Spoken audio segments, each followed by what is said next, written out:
Sharing of faith experience.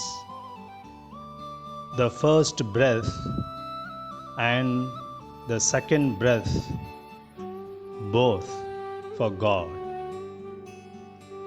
COVID 19, a deadly pandemic that has been greatly troubling humanity for the past 2 years.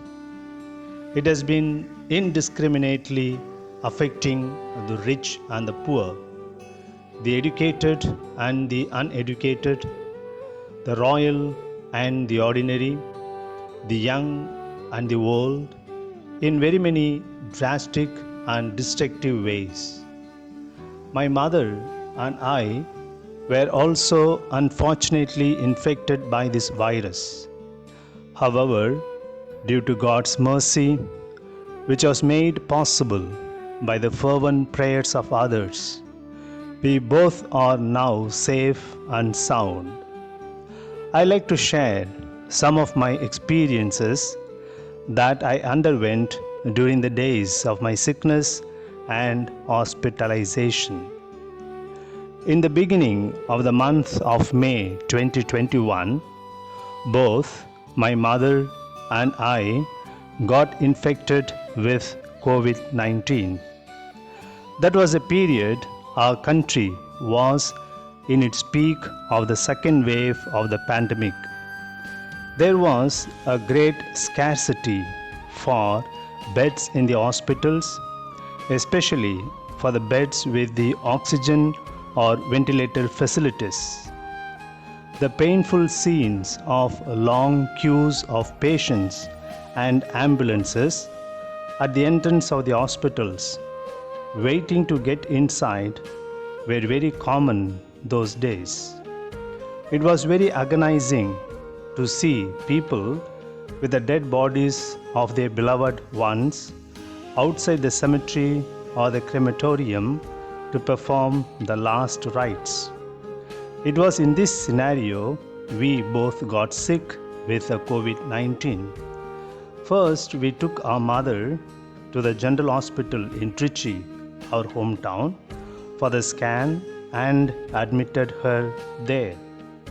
Once we got a bed with oxygen facility at a private hospital, we shifted her there. After 2 days, I was also admitted in the same hospital.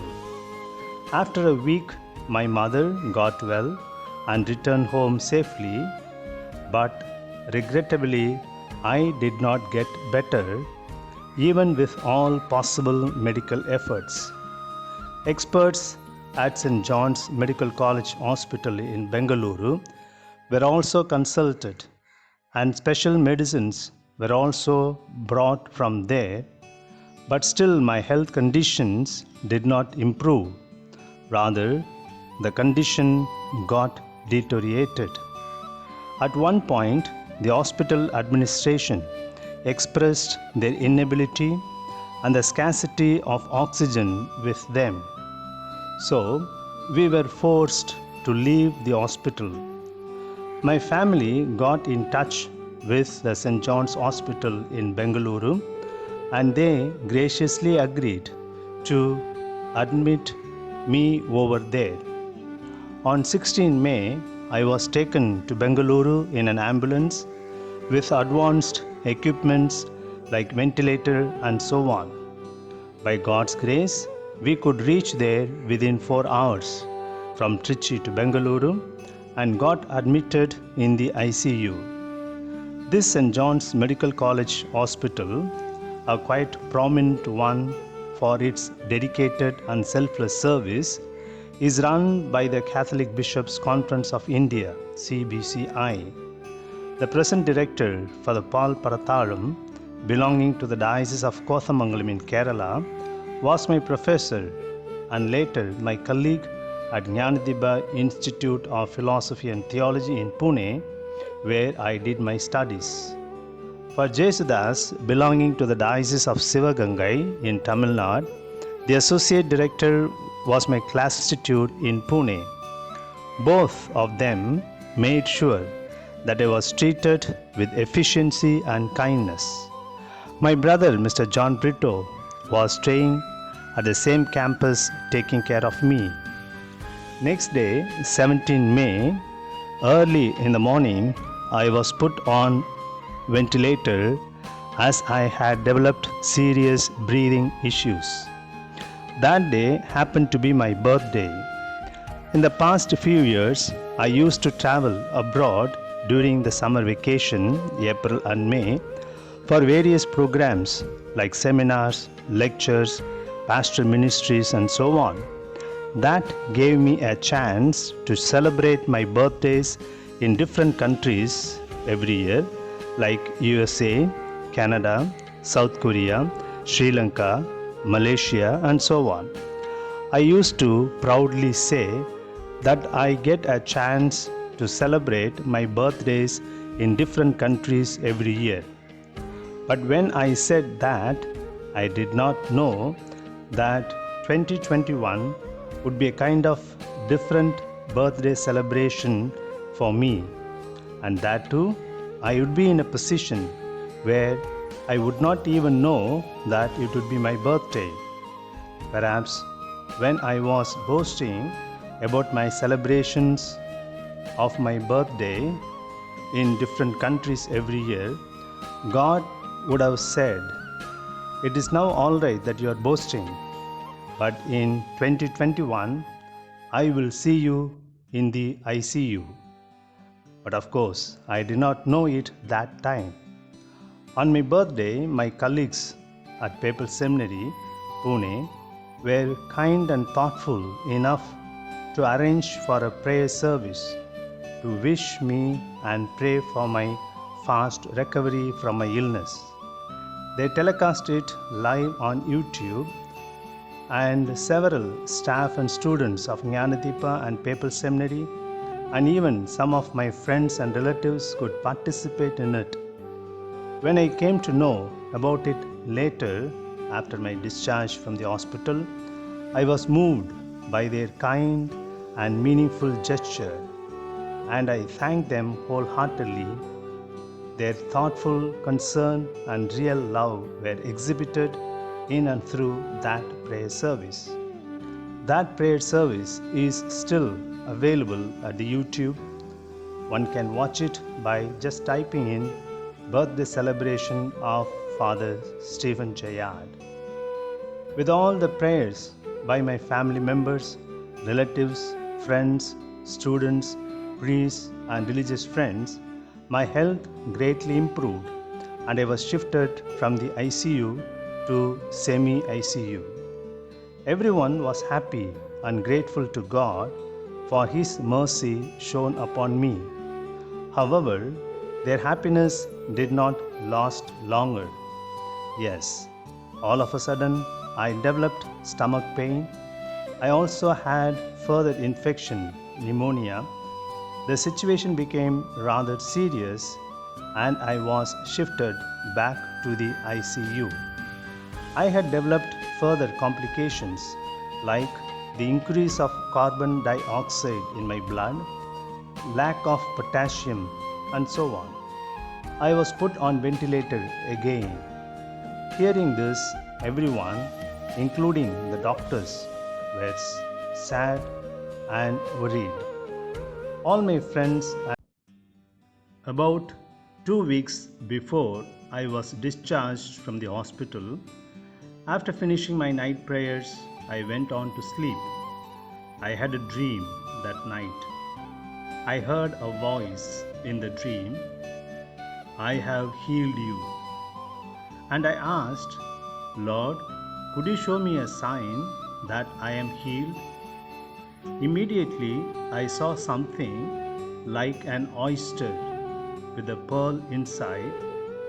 Though I could not see the pearl as such, I could clearly see the dazzling light rays, blue in color, coming out of the oyster. I looked down on my chest. The oyster was moving from my left to right, as though moving from my heart to lungs, showing that God is healing both my heart and lungs. I was thrilled to see this and cried out, "O Lord, am I such a holy man that you could give me a sign immediately when I asked for it?" And the voice spoke again, "You are not a saint, but you are my son." With that, I woke up and thanked God for the message through that dream that night. I used to wonder in anguish and ask myself a painful question: why all such? And more importantly, on account of me, why others need to experience so much of pain and agony? My mother used to call me often and console me and strengthen me, saying that God would have some purpose behind all these sufferings, and nothing would go vain in the eyes of God. My sister and others used to call me to deepen my faith, saying that very soon I would return home in full health and be a living testimony to God's healing touch and merciful love. With all this, I could keep up my faith alive and try to be enthusiastic, though it was not easy at all. After spending about 2 months in the hospital, on 11 July, I returned to Trichy. Everyone was happy and grateful to God for bringing me back home safe. Due to the long hospitalization, I was physically so weak that I could not even walk. But now, after about 2 months, I have improved very much. The recent medical tests reveal that my health is progressing very well. The doctor again told me that it's a miracle that I am back home. I thank my mother, families of my sister and brother, all my relatives, friends in India and abroad, priests, staff and students in Pune, various prayer groups and so on. I sincerely pray for all of them and their families. I thank my brother, Mr. John Brito, who stayed with me all through my hospitalization, and my cousin, Mr. Henry Rosario, who joined my brother after a month. Both, in spite of the risk of getting infected, did their best to assist me in every way possible, to encourage me and to keep me in good cheers in the midst of my distress and pain.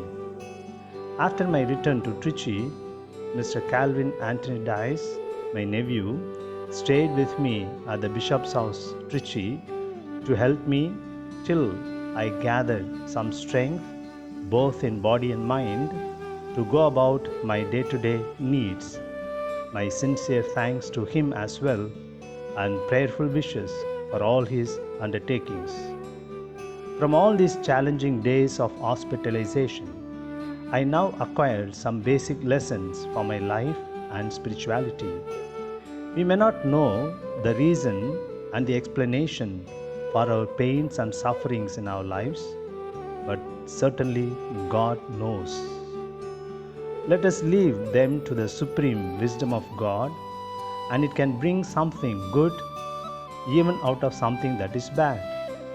God, who could create the immense universe out of nothing, can certainly bring something good from an evil which is already existing there.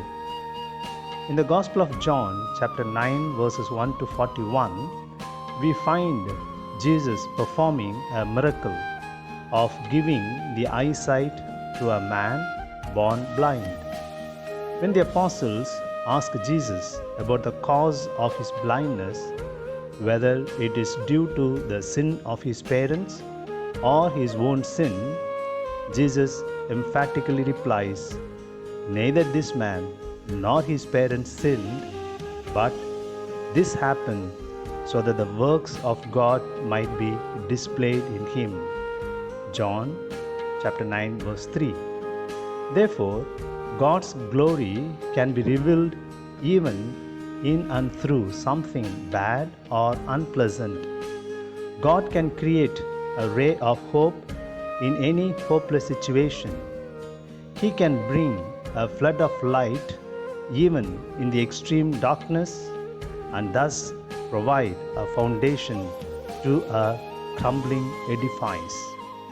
In the book of Job in the Old Testament, we find the great story of Job, who faces innumerable sufferings, losses, and illnesses, but still ardent, and therefore, at the end, receives God's blessings in manifold.